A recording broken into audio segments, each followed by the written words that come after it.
Oh, hello there.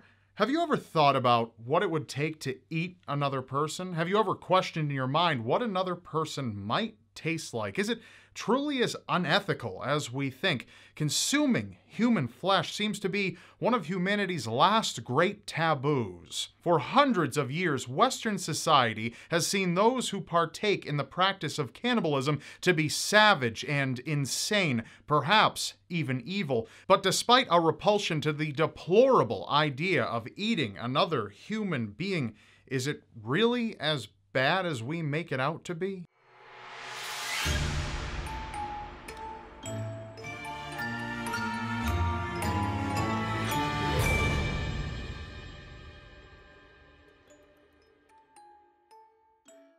So when did people start eating other people? Actually, a better question to ask is, when did we stop eating other people? Anthropological data shows that millions of years ago, Homo antecessor, the link between Neanderthals and Homo sapiens, were cannibals for nutritional reasons. As we evolved, however, we began to develop more ways of catching our food, leaving cannibalism, the less sustainable food source, to the wayside.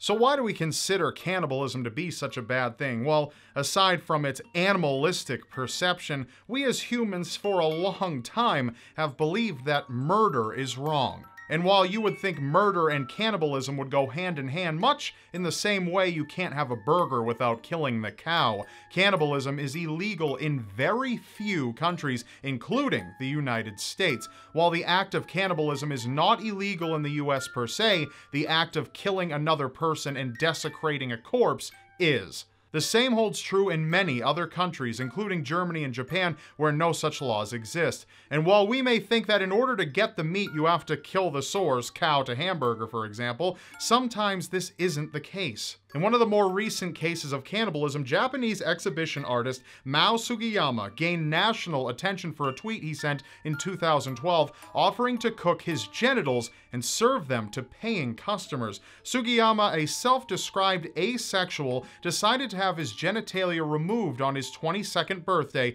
as a demonstration of his non-gender identity. Sugiyama charged 100,000 yen for diners to eat his full penis, testicles, and scrotum skin, which he had chefs help him prepare by frying them and serving them with button mushrooms and Italian parsley. 5 participants willingly paid the price for the exotic fare and described the meal as somewhat rubbery, while the testicles had a gamey, fishy flavor. Despite the participants' willingness to take part in the exotic meal, the viral event caused a worldwide uproar, with protesters calling for legal action against Sugiyama. However, Japan's lack of cannibalism laws prevented him from being arrested, and with Sugiyama following all of Japan's human waste laws during the meal, as well as being tested as negative for all venereal diseases, Japanese authorities could not take any legal action against the artist. Due to the fact that the 5 participants signed waivers before partaking in the exhibition,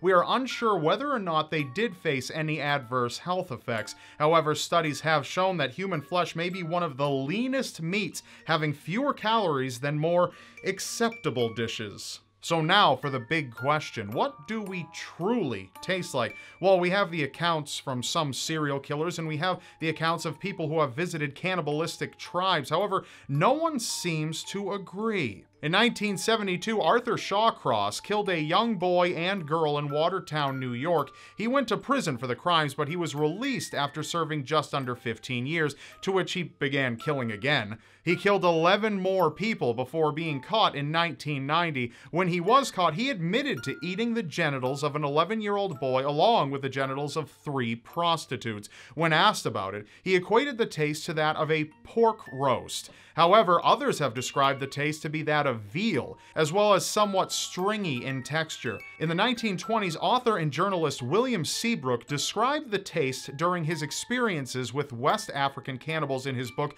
Jungle Ways as a good, fully developed veal. But hey, I don't need to tell you to try human because you already have. Well, kind of.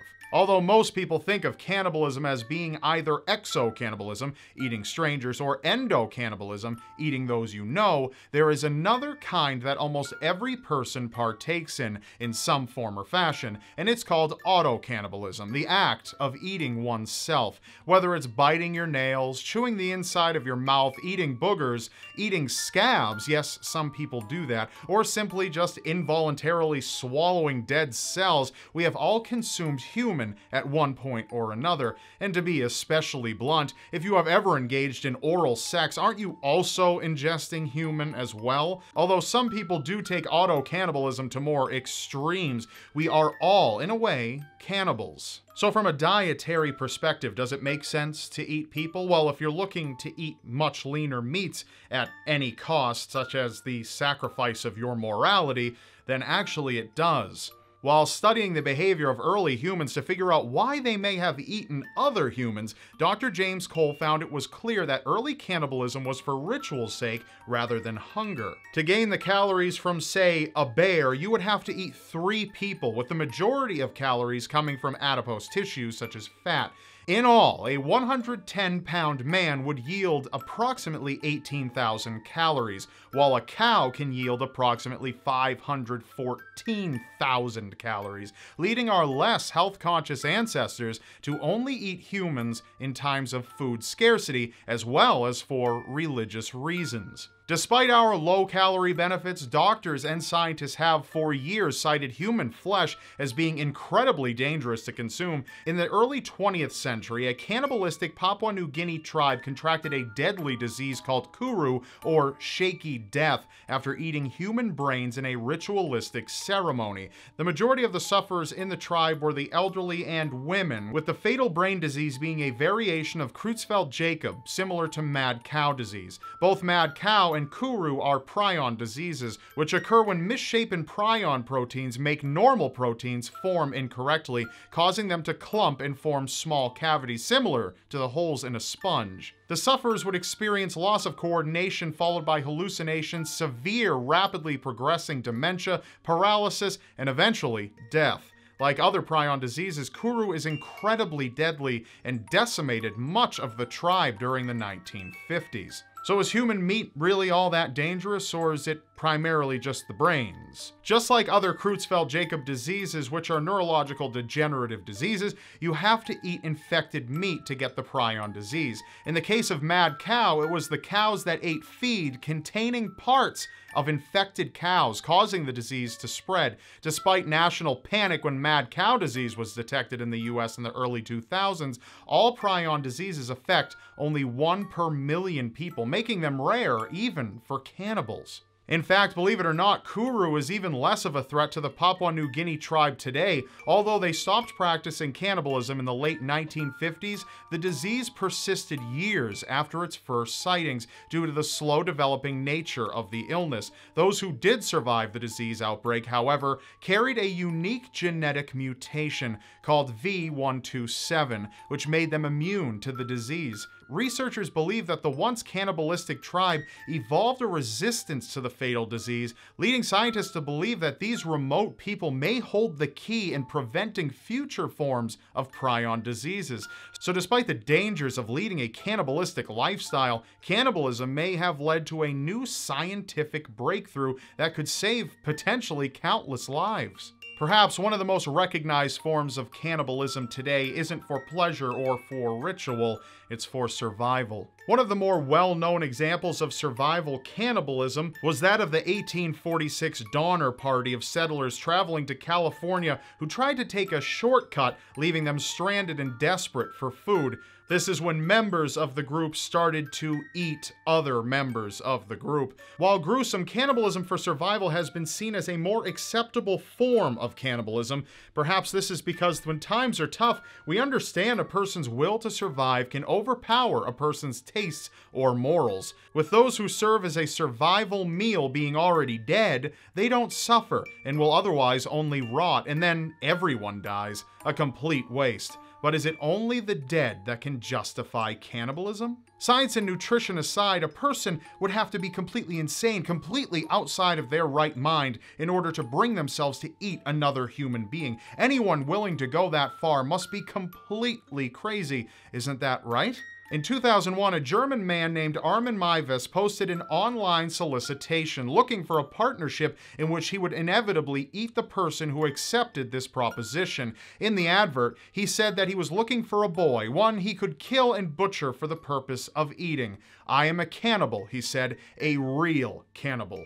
Despite the post's sinister nature, Meiwes did receive a response from a man by the name of Bernd Brandis. The two met up for sex, in which Brandis asked Meiwes to cut off his penis after they had finished. Meiwes complied, frying up the appendage, with the two consuming it together afterwards. Brandis then gave Meiwes consent to kill him, after which he was dismembered and placed in a freezer for preservation. By the time Meiwes was arrested, he had already consumed approximately 20 kilograms of the man's body. Germany, not having any laws against cannibalism, tried Meiwes for the crime of murder and corpse dismemberment. Although many believed him to be insane, medical professionals deemed Meiwes to be of sound mind, with a court-appointed psychiatrist claiming that he had not suffered a diminished responsibility at the time of the killing. Probably one of the most widely misunderstood and demonized forms of cannibalism is ritual cannibalism. We believe these acts are often committed by the uncivilized tribal people. We view them as savage and cruel, seeing them as nothing but bloodthirsty monsters. Yet most instances of cannibalism in groups are not to terrify outsiders like we see in the movies,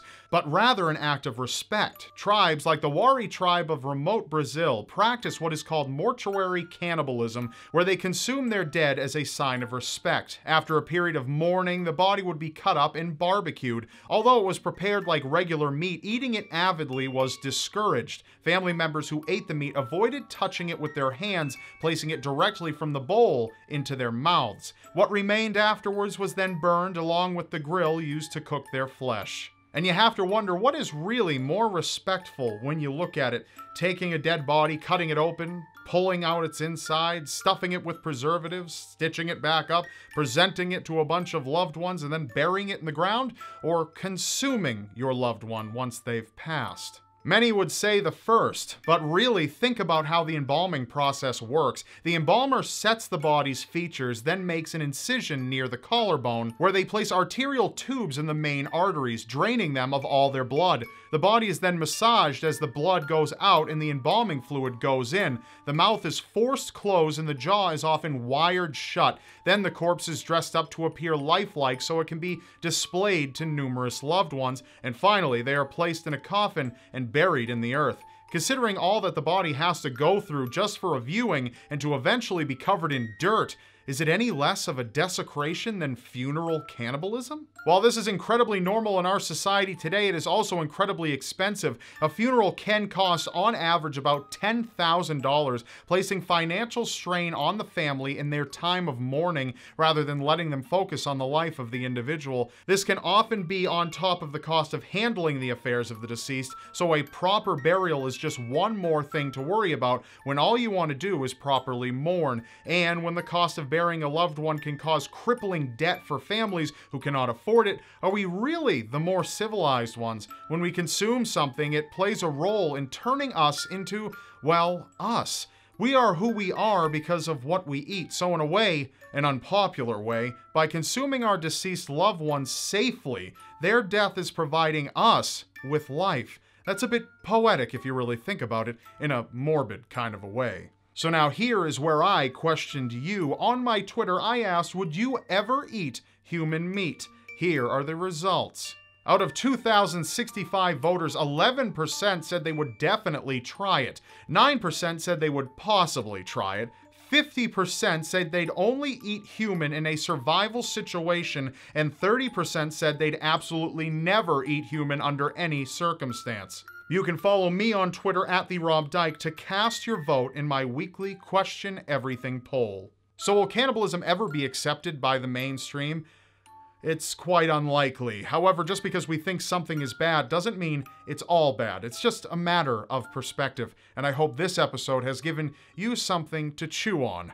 Remember, to learn anything, you have to question everything. And of course, if you'd like to learn more, be sure to subscribe to my channel now, and I will see you next Friday. Good beef jerky. I think I'll stick with that.